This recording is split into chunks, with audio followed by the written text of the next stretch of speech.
Perkenalkan, saya Kersama Refrigo Dalur, saya dari kelas 10D. Baik, di sini saya akan presentasikan dengan membaca hasil kerja tugas saya tentang materi pembentukan tanah dan persebaran. Di materi ini yang kita akan bahas yang pertama, pengertian tanah, faktor pembentuk tanah, karakteristik tanah, lapisan tanah, jenis tanah dan persebaran, manfaat dan konservasi tanah, terus yang terakhir kerusakan tanah. Baik, pengertian tanah. Tanah adalah lapisan paling atas kerak bumi yang mengandung berbagai zat hara dan mineral yang dibutuhkan oleh kehidupan. Itulah mengapa tanah merupakan komponen penting bagi kelangsungan hidup setiap makhluk, baik manusia, hewan, tumbuhan, dan organisme mikro. Kedua, faktor-faktor pembentuk tanah. Yang pertama, iklim. Iklim merupakan salah satu faktor pembentuk tanah. Iklim ini terdiri dari suhu atau temperatur dan curah hujan. Untuk suhu, ketika fluktuasi suhu tinggi, maka proses pembentukan akan berlangsung dengan cepat, sehingga pembentukan tanah pun terjadi lebih cepat. Sementara curah hujan berpengaruh pada kekuatan erosi dan pencucian tanah. Jika proses pencucian tanah berjalan cepat, maka akan membuat tingkat asam atau pH tanah menjadi rendah dan mempercepat proses pembentukannya. Yang kedua, organisme. Organisme yang meliputi vegetasi, jasad renik, atau mikroorganisme juga berperan pada proses pembentukan tanah. Berikut peran organisme dalam pembentukan tanah. Yang pertama, organisme membantu proses pelapukan organik dan kimiawi. Pelapukan organik adalah pelapukan yang dilakukan oleh makhluk hidup seperti hewan dan tumbuhan. Sementara pelapukan kimia adalah proses pelapukan seperti batu kapur yang larut oleh air dan menjadi unsur tanah. Yang kedua, organisme membantu proses pembentukan humus, yaitu proses pembusukan daun dan ranting dari tumbuhan dengan bantuan jasad renik atau mikroorganisme di dalam tanah. Yang ketiga, jenis vegetasi pada organisme di iklim sedang memberi perbedaan pada sifat tanah. Contohnya, vegetasi hutan membentuk tanah hutan dengan warna merah, sedangkan vegetasi rumput membentuk tanah hitam karena mengandung bahan organik dari akar dan sisa rumput. Yang keempat, kandungan unsur kimia dari organisme juga memberi pengaruh pada sifat tanah. Contohnya, unsur kimia seperti Ca, Mg, dan K pada tanaman cemara lebih rendah daripada tanaman jati. Yang ketiga, bahan induk. Bahan induk berasal dari batuan induk yang mengalami pelapukan. Bahan induk terdiri dari batuan vulkanik, beku, sedimen atau endapan, dan metamorf. Tanah di permukaan bumi memiliki sifat yang sama dari bahan induknya dan biasanya bahan induk masih terlihat pada tanah baru. Misal tanah bertekstur pasir dari bahan induk dengan kandungan pasir yang tinggi. Yang keempat, topografi. Topografi atau relief suatu daerah juga mempengaruhi pembentukan tanah. Misalnya daerah bertopografi miring dan berbukit, maka lapisan tanahnya lebih tipis karena tererosi. Sebaliknya, daerah bertopografi dataran memiliki lapisan tanah yang lebih tebal karena adanya sedimentasi. Kemudian, daerah dengan sistem drainase atau pengaliran yang buruk akan membuat tanah menjadi lebih asam karena sering tergenang air. Terakhir, waktu. Waktu juga berperan pada proses pembentukan tanah. Contohnya pada proses pelapukan yang lama, biasanya memiliki kandungan mineral yang lebih sedikit. Sementara tanah dari hasil pelapukan yang lebih cepat dan menjadi tanah muda dengan kandungan mineral yang lebih banyak. Yang ketiga, karakteristik tanah. Tanah memiliki beberapa karakteristik utama, antara lain yang pertama, tekstur tanah. Ditentukan oleh proporsi pasir, debu, dan lempung. Yang kedua, struktur tanah, bentuk gumpalan partikel tanah. Yang ketiga, warna tanah, dipengaruhi oleh kandungan mineral dan bahan organik. Yang keempat, kelembapan tanah, menunjuk kemampuan tanah menyimpan air. Terus ada lapisan tanah. Jadi di sebelah sudah ada gambar tentang lapisan tanah. Jadi yang pertama itu adalah lapisan horizon O. Adalah lapisan tanah paling atas yang terdiri dari bahan organik seperti daun, rumput, dan organisme mati yang telah terurai. Lapisan ini juga disebut tanah organik. Yang kedua, horizon A adalah lapisan tanah bagian atas yang kaya akan bahan organik dan mineral. Lapisan ini juga dikenal sebagai topsoil. Yang ketiga, horizon E adalah lapisan tanah yang berada di bawah permukaan tanah dan memiliki kandungan mineral yang berkurang. Horizon E juga dikenal sebagai horizon eluvial. Yang keempat, horizon B adalah lapisan tanah yang mineral yang terbentuk di bawah horizon A, E, dan O. Horizon B merupakan lapisan tanah yang sudah mengalami perkembangan. Yang kelima, horizon C adalah lapisan tanah yang terdiri dari batuan dasar yang melapuk. Lapisan ini berada di lapisan terbawah tanah. Yang terakhir, horizon R adalah lapisan tanah terdalam yang terdiri dari batuan dasar yang padat. Lapisan ini juga disebut sebagai horizon D. Jenis tanah dan persebaran. Yang pertama ada tanah vulkanik. Sesuai namanya, tanah vulkanik adalah tanah yang berasal dari aktivitas vulkanik alias gunung meletus. Material yang keluar dari gunung nantinya akan mengalami pelapukan. Nah, hasil pelapukan inilah yang nantinya akan menjadi tanah vulkanik. Tanah vulkanik ini tersebar hampir di seluruh pulau kita, yaitu di Pulau Jawa, Bali, Sumatera, dan Sulawesi. Jadi sebelah itu ada penjelasannya juga bahwa dia berasal dari aktivitas vulkanik, kandungan unsur hara dan mineral sangat tinggi, tersebar di Pulau Jawa, Bali, Sumatera, dan Sulawesi. Yang kedua, tanah aluvial. Tanah aluvial adalah tanah yang berasal dari proses endapan atau sedimen. Sedimen yang terjadi bisa di daerah sungai, danau, bahkan karena air hujan yang menggenang. Di Indonesia, persebaran tanah aluvial ini bisa dapat ditemukan di sekitar Sungai Begawan Solo atau Jawa, sekitar Sungai Bariton dan Kapuas atau Kalimantan, dan sekitar Sungai Mamberamo atau Papua.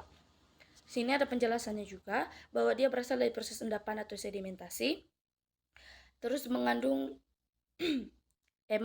di air sungai, danau atau genangan air hujan.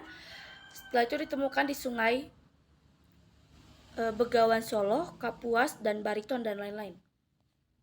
3. Tanah gambut. Tanah gambut adalah tanah yang terbentuk dari sisa-sisa tumbuhan yang setengah membusuk. Tanah gambut dapat ditemukan di daerah rawa dan memiliki tingkat keasaman yang sangat tinggi. Drainase yang buruk dan dapat umumnya tidak subur. Tanah gambut berwarna hitam karena tingginya kandungan karbon dari proses pembentukan tanaman.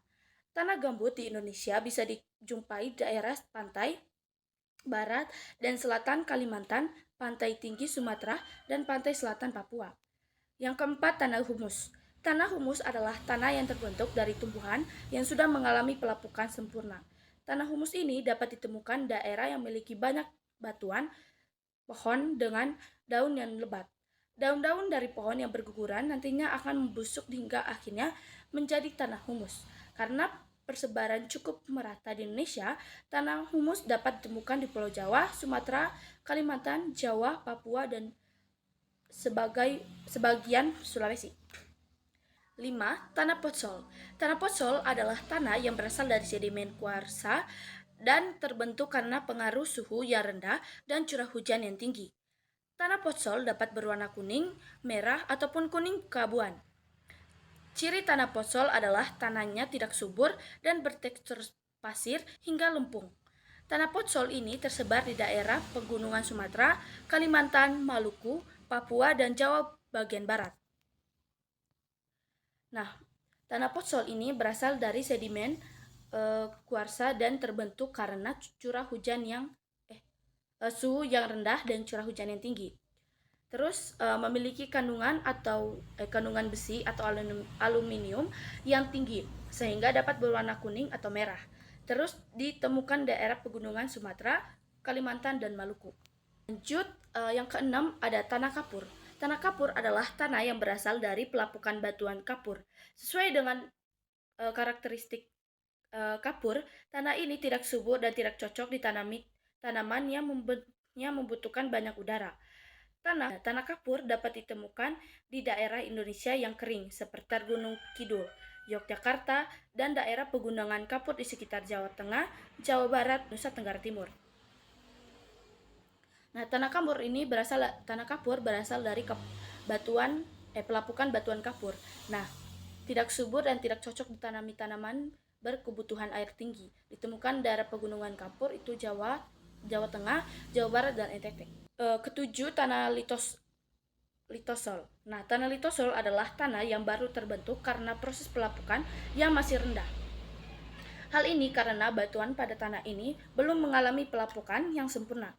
Karena pelapukannya belum sempurna, tanah ini memiliki tekstur yang beragam dari halus, berpasir, hingga berkerikil. Tanah litosol yang masih muda, lapisan tanahnya masih sedikit dan lebih banyak batuan padat dan besar. Itulah mengapa tanah ini kurang cocok untuk akar tanaman pada umumnya. Nah, tanah litosol, tanah yang baru terbentuk karena proses pelapukan yang rendah. Terus belum seutuhnya menjadi tanah atau masih banyak batuan. Ditemukan daerah NTB, Jawa Barat, Jawa Tengah, dan lain-lain. 8. Tanah latosol. Tanah latosol adalah tanah yang terbentuk karena pelapukan dengan intensitas tinggi. Di atas tanah latosol ditumbuhi pohon-pohon yang mana ketika daunnya gugur akan mengalami pelapukan dan menjadi humus. Tanah latosol dapat ditemukan di Pulau Sumatera, Kalimantan, dan sebagai pulau. Tanah latosol terbentuk karena pelapukan berintensitas tinggi. Mengandung besi dan aluminium pada lapisan bawah, namun terdapat sedikit humus di lapisan paling atas. Ditemukan di hutan Pulau Sumatera dan Kalimantan. 9. Tanah laterit. Tanah laterit adalah tanah yang sebelumnya subur, namun unsur haranya sudah hilang karena larut dan terbawa air hujan. Tanah laterit ini bisa dibilang adalah tanah latosol yang sudah terbilas hujan. Tanah belakangan dapat ditemukan di beberapa daerah seperti Jawa Timur, Jawa Barat, dan Kalimantan Timur. Nah, ini ada gambarnya. Terus unsur hara dan mineral sudah hilang karena larut oleh air. Terus kurang subur namun dapat dijadikan bahan kerajinan tangan. Terus ditemukan di beberapa daerah seperti Jawa Tengah, Jawa Timur, dan Kalimantan Barat. 10. Tanah mergel. Tanah mergel adalah tanah dari campuran kapur, pasir, dan tanah liat. Tanah mergel dapat terbentuk karena curah hujan yang tidak merata. Tanah mergel hanya cocok ditanami tanaman yang kuat dan tahan banting seperti jati. Tanah mergel ini dapat ditemui di daerah pegunungan atau dataran rendah yang terdapat batuan kapur. Kamu dapat menjelajahi tanah mergel di sekitar Gunung Kidul, Kediri, dan Madiun. Nah, tanah mergel ini campuran kapur, pasir, dan tanah liat. Terus curah hujan yang tidak merata ditemukan di beberapa daerah seperti Kediri dan Madiun. Selanjutnya, manfaat dan konservasi tanah. Nah, konservasi tanah dengan metode vegetatif, mekanik, dan kimia bertujuan untuk menjaga tanah dari kerusakan. Ketiga metode ini juga dapat mengurangi erosi tanah. Yang pertama, metode vegetatif.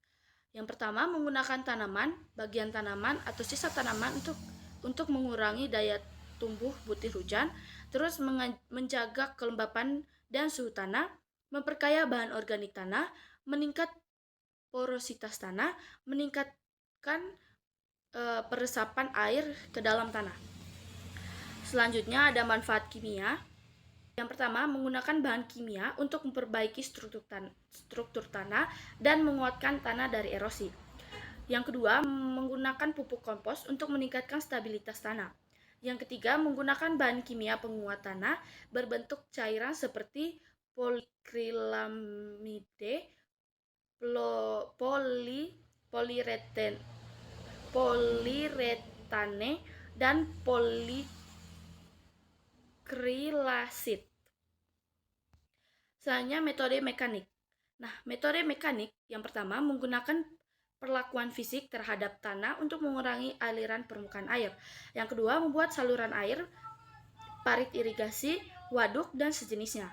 Terus ada ketiga, menggunakan pengolahan tanah menurut garis kontur atau kontur village. Terus ada membangun tanggul sejajar dengan garis kontur. Membuat gundulan rorak, sengkedan, teras gundulan, teras bangku, saluran diversi, dan cek dan atau dam atau embung. Kerusakan tanah. Kerusakan tanah disebabkan oleh berbagai faktor, diantaranya yang pertama, pencemaran tanah. Limbah rumah tangga, limbah industri, limbah pertanian, dan limbah pertambangan dapat mencemari tanah. Yang kedua, bencana alam. Banjir, kebakaran hutan, dan longsor dapat merusak tanah. Yang ketiga, penggundulan hutan. Penebangan liar, kebakaran hutan, dan pertanian sistem ladang berpindah dapat merusak hutan dan lahan. Terus yang keempat, erosi tanah. Pengikisan tanah oleh air, angin, atau es dapat menyebabkan lapisan tanah bagian atas menjadi menipis. Selanjutnya, penggunaan pupuk yang salah. Penggunaan pupuk yang salah dapat merusak kesuburan tanah. Selanjutnya, penggunaan pestisida. Penggunaan pestisida dapat mencemari tanah. Yang terakhir, sampah yang tidak bisa terurai. Sampah seperti plastik, karet, logam, dan kaca dapat mencemari tanah. Baik, sekian dari presentasi saya. Mungkin dalam presentasi ada kesalahan atau cara baca yang mungkin kurang jelas. Mohon maaf dan terima kasih.